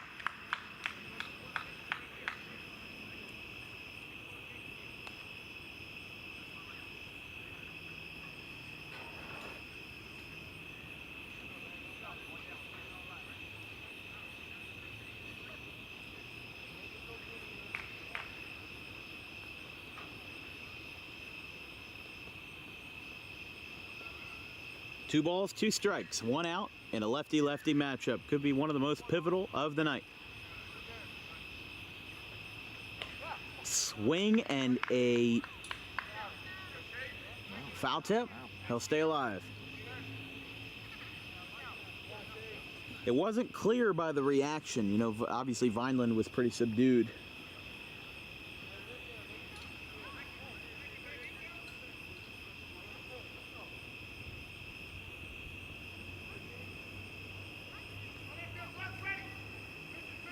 Here we go again, still 2-2.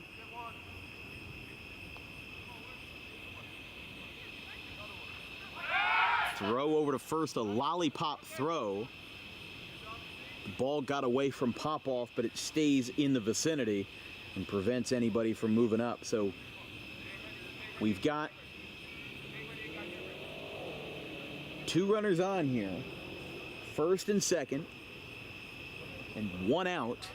As in the bottom of the 6th, this game has come to a screeching halt as we seek to find a winner. Fouled back again. And Lesh stays alive. Montana Millward, the lanky right-hander, is on deck.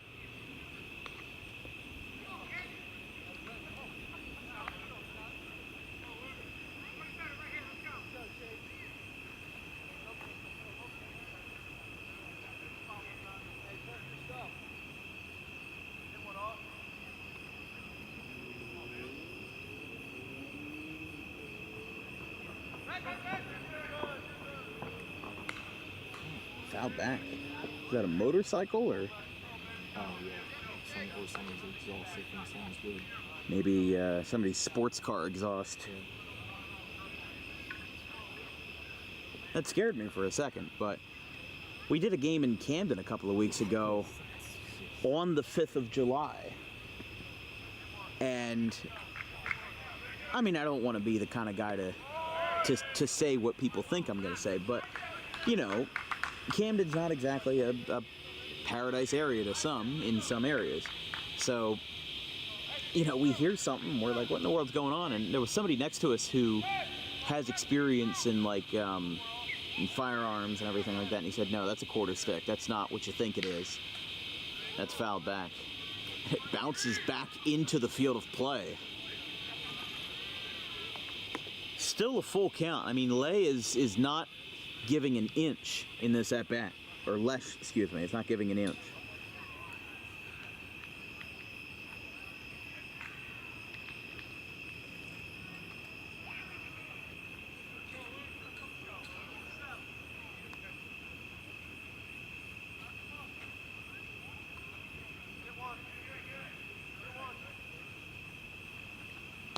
Ball, no, strike three.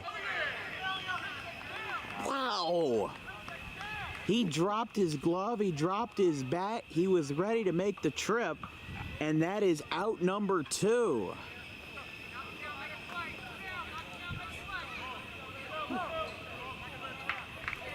Wow. Well, whatever happens, that could have an impact.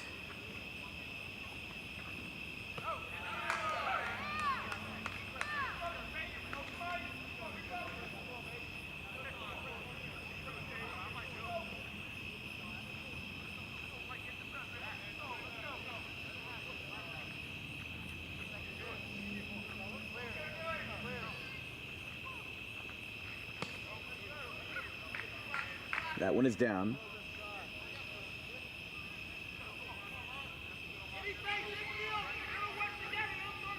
And Chris Williams giving the command, any base, easiest play here. Third, or all bases except for home would be a force out. So if the ball goes into the infield, you've got a couple of different options to go with here.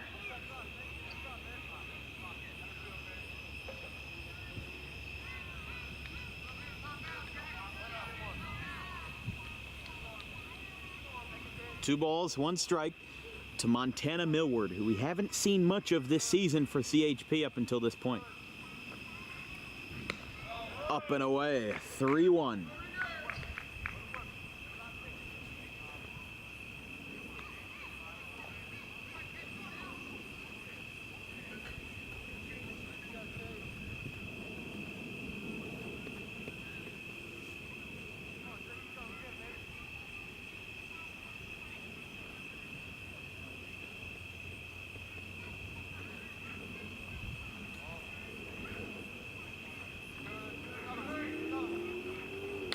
That one is hit well. It's hit high into left field and gone. 3-run home run, Montana Millward, 4-1. Montana Millward puts a drive into a ball and puts all doubt to rest as the number 2 seed CHP lead by 3. That is exactly what they needed. They had had so many opportunities that had been laid to rest and had certainly been wasted, considering that Lesh's at-bat ended with a questionable strike 3 call. Now there is no doubt. Maybe they left him in one too many batters. I mean, hindsight is 20/20, but that's exactly what CHP needed, was a long ball. He fouls this one back.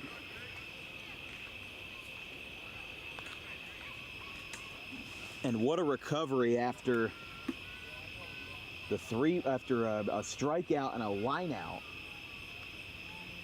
Now bringing up Jake Andre.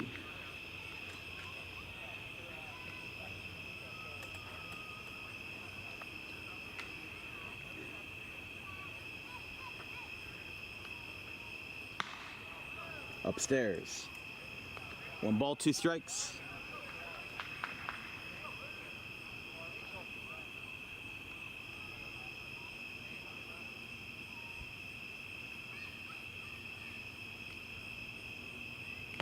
Swing and a miss. Side retired, but damage done.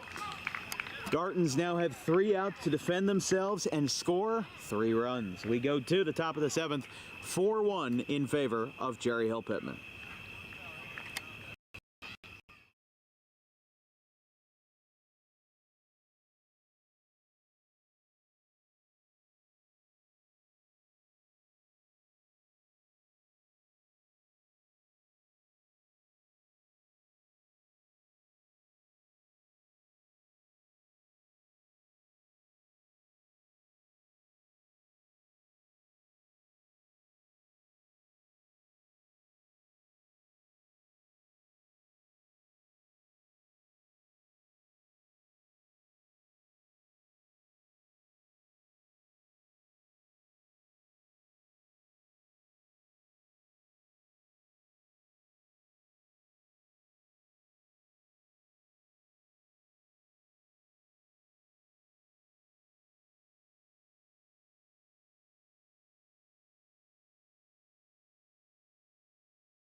That one is hit well. It's hit high into left field and gone.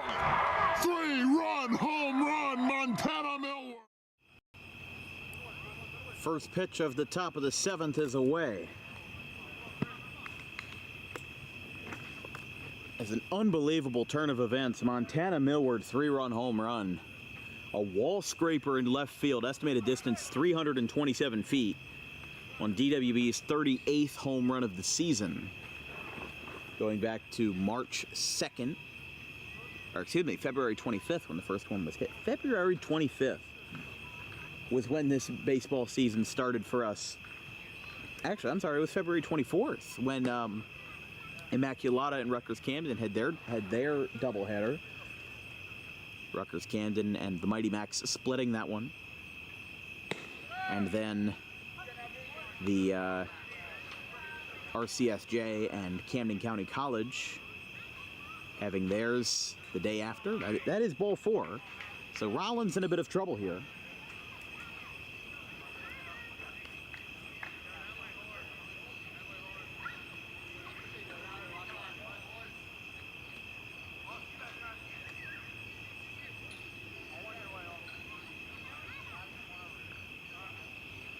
So Popoff gets us started with a walk. First pitch is a strike call.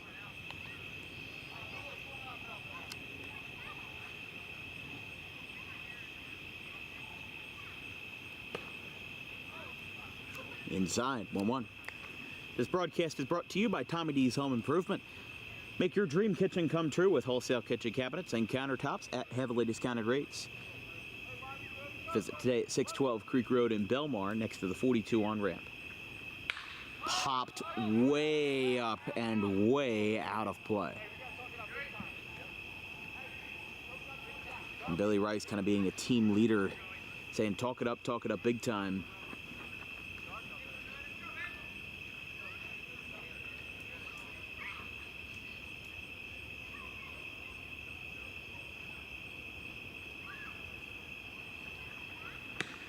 Swing and a miss.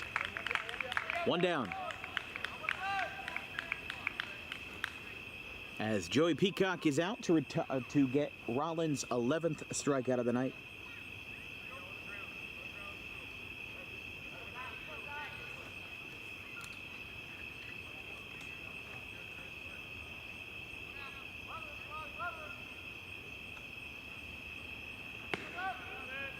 Strike called.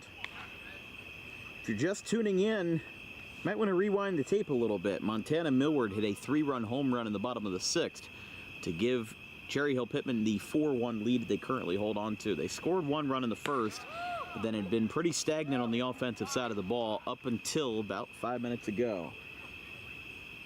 Count is 1-1 with a run on first, but a double play can end it if they get the right things turning in the infield. That one is down, 2-1.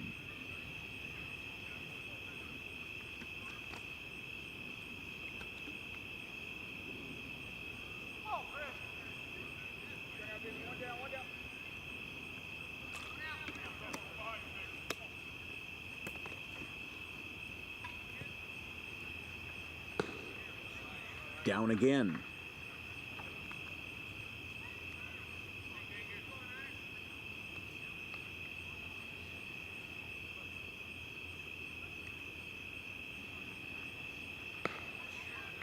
That is ball 4.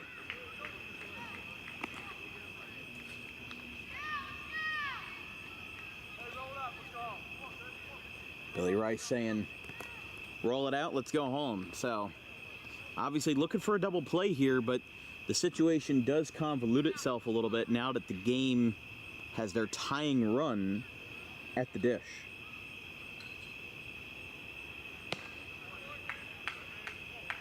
Strike called.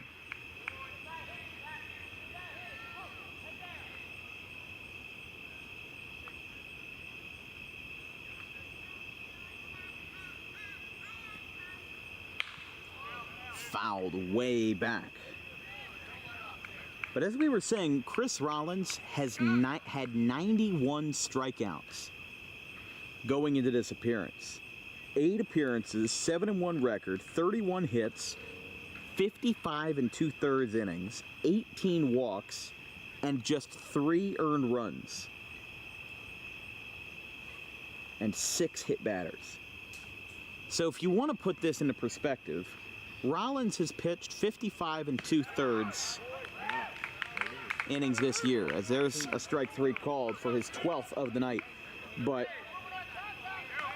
as a whole, CHP has pitched going into this game 146 1/3 innings. So, just to do the math, Chris Rollins has pitched 38% of all Cherry Hill Pitman innings this year. It's incredible what he's done. And he's got one more out left. Isaiah Pinckney puts all of that into a swing that's foul. And stay tuned for the DWB post-game show where Chris Rollins might just be the interviewee tonight, if he can hold on to this lead.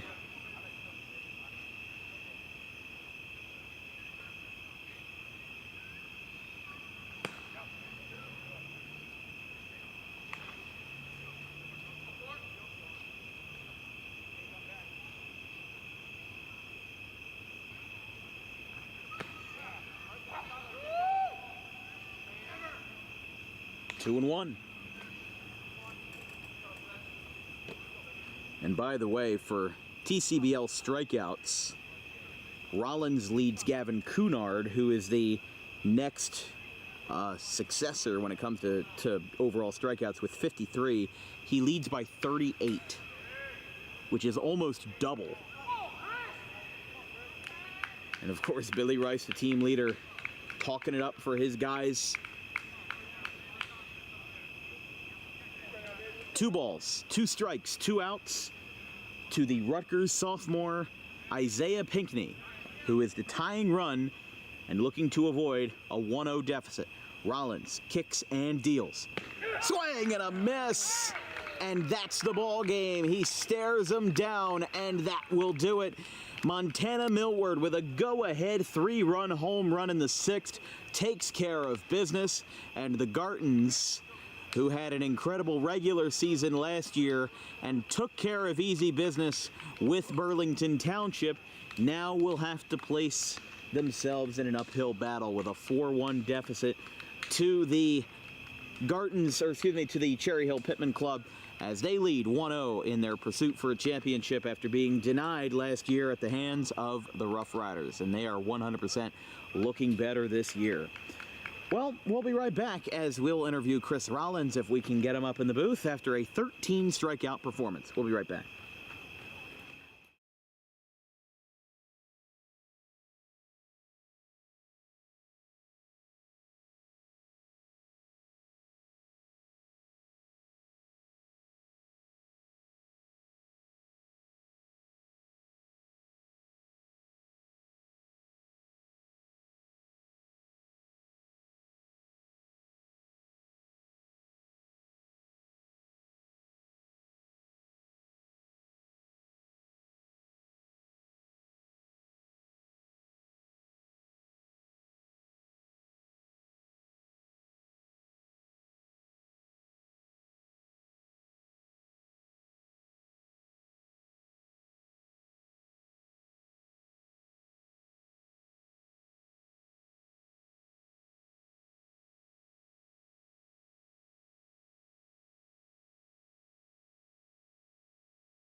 All right, ladies and gentlemen, our DWB post-game show and our player of the game, Chris Rowland, struck out 13 in a complete game effort with a 4-1 win over the Gartons of Vineland.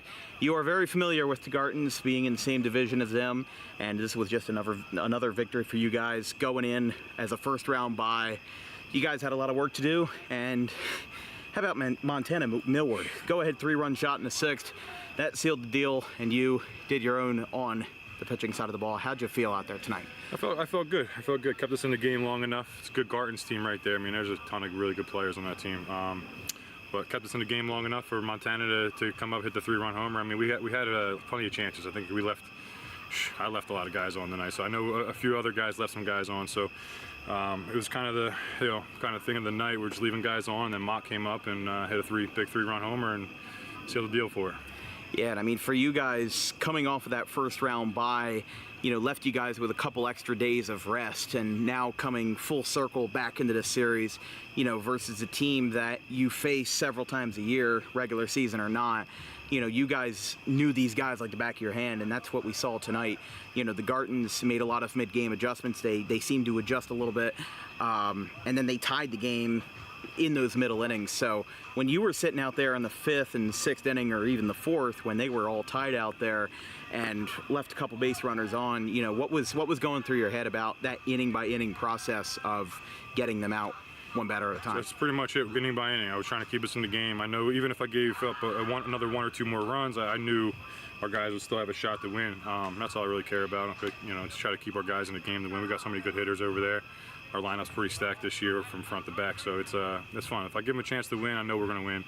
As long as I do my job, give up a few runs or lower, and give us a chance to win. I mean, you guys are a really loose ball club. You and Kip obviously being like co-managers of the team.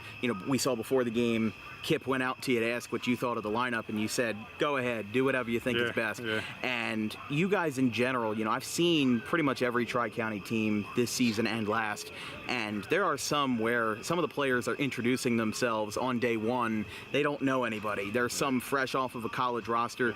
You guys are a little older, but also more experienced. Yeah. You've got Billy Rice, you've got yourself, and all of the rest of your guys, Lou Alvarado as well. You guys have a really well-constructed clubhouse, and this is the perfect example of showing that a good camaraderie on the team helps win games. That's the word I was going to say. The camaraderie we have is unmatched. Bunch of teammates, but most of those guys like my brothers. I've been playing with them for 10+ years. Their family, and it's cool. It's cool to win some baseball games with them in the summer. And it's great to have a guy like Billy Rice. He was talking all night, and he was hyping you up. He was kind of like a team leader out there in center field, saying, roll it out, let's go home. He was one of the pioneering and one of the most pivotal team leaders on your club. And the fact that you get to lead but also be led by example is a great thing to see. How does that dugout feeling feel when you're up and you guys know that you're on a good path? I mean, you guys must be feeling really good about this. Yeah, me and Billy played with the River Sharks together years ago, so me and him have been playing ball together for, like I said, more than a decade now, and having him kind of be able to control the lineup a lot, asking a lot of questions. But like you said earlier, Kip's our manager. He's been part of this team for 20+ years, and so we always ask him what he thinks. He's a quiet guy, but he knows a ton about baseball, and he doesn't take a pitch off. I mean, he sees everything. So we do ask him. It was a tough decision who we caught tonight, and Kip was like, let's go with the guys a little more offensively. So let Wallace go back there tonight. But we always bounce ideas off Kip, and we do it for Kip. He's kind of the unsung hero, but we do it for Kip. We love that guy. Yeah, and it seems like that is very, very apparent from what we can see even up here in the outfield on the grass. You guys obviously love him, and he loves you guys, and you guys play good baseball together. And for you as an individual, you've had a heavy workload this year. This tonight was your 103rd strikeout to end the game. You finished with 13, came into the game with 104, but still, you've got almost double up on the next guy down in Sewell. So, and the fact of the matter is that you've pitched 39% of all CHP innings this year. So you've had an incredibly good workload. And even in the games where they've kept it close, you haven't pulled yourself out and Kip hasn't pulled you out. How does that feel to be the guy in control and for your teammates to know behind you that you're going to be the one driving the bus and you're going to be the one to lead your team to win? Yeah, I don't come to the park trying to not throw a CG. I think luckily I've had some good luck, and the guys playing defense behind me, so I think that might have been my 9th CG of the year, or 8th or 9th, and those guys behind me play good defense, and it gives me a good opportunity to stay in the game. You know what I mean? And I didn't pitch as much the last couple of years. I pitched in a couple other leagues, but this year was dedicated myself to pitching for these guys and making sure that we gave us a good shot to win all the time. We had a really good regular season. Now it's just all comes down to the playoffs. And like I said, I was telling you guys before, they were talking about my numbers, and I was like, it's now we all start from zero. Even if you batted 400, everyone's zero in the playoffs, and strikeouts are all zero, ERA zero. So like I said, I just want to go out and win, man. Not too many years left to do this, so I got to get in while I can. Well, that's great to hear. But what does the team feel? How does the team feel going into tomorrow's matchup versus the Gardens? I mean, we're confident. We know the guys are coming. We're confident. We got a heavy lineup. I know we faced Dan Kerr before, and I think we beat him. So I think our lineup is ready, and we're gonna try to clinch tomorrow and get it over with. Well, it sounds like a good plan. Chris, thank you very much. No problem, man. We'll go with our usual tradition where you sign anywhere on the bottom of the scorecard. All right. Make it nice and big so everybody at home can see that nice signature.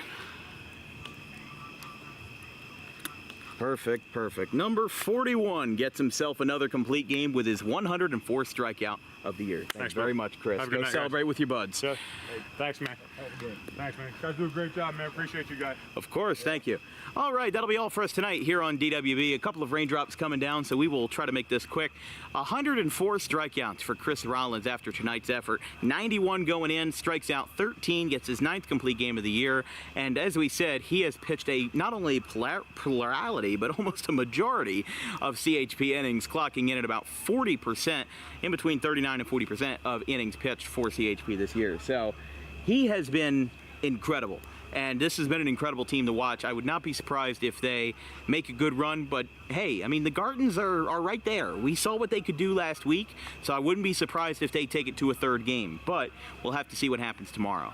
From everybody here at DWB, our social media coordinators, Brandon DeKagerland and Keely Curran, our graphics crew, Gavin Van Rel, Caleb Lane, and Nelson Reeves, my wonderful producer, Vincent Vogt, I'm Dan Wilkins. We'll let you know where we're going to be tomorrow night. We're going to stay focused on the Tri-County Online Twitter page at Tri-County Online to let you know what the other results are for Washington Township and the Grizzlies, and CHBR and the Sewell Wolves, along with the Rough Riders and Cinnaminson. So when we know where we're going to be tomorrow, we'll let you know. But that'll be all for us tonight. Montana Millward drills a 3-run go-ahead home run in the 6th to give CHP their first playoff win in a 4-1 final. Have a good one, folks.